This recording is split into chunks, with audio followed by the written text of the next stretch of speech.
আসসালামু আলাইকুম প্রিয় বন্ধুরা। সকালবেলা রেল স্টেশন থেকে আসতে এক শুভাকাঙ্ক্ষী বলতেছে ভাইয়া এটা আপনার জন্য। তো কি আছে চলেন দেখি। সত্য কথা বলতে মনে হয় একটা ঘড়ি আছে। যে ঘড়িটা দিছে তাকে অসংখ্য ধন্যবাদ।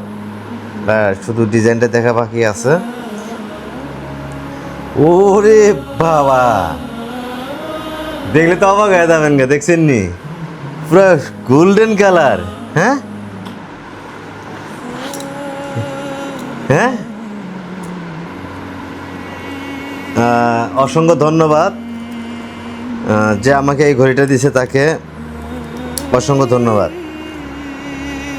কেমন লাগতেছে? এই শানুক, ভাল লাগে?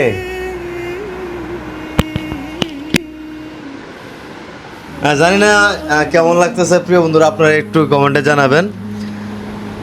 আমার কাছে খুব ভালো লাগতেছে। গিফট টু গিফটই যেরকমই হোক, তবে সোনালি কালার ঘড়ি প্রথমবার হাতে দিলাম। থ্যাংক ইউ, যে আমাকে এই ঘড়িটা দিছে তাকে অসংখ্য ধন্যবাদ। ভিডিওটা সবাই শেয়ার করে দেবেন।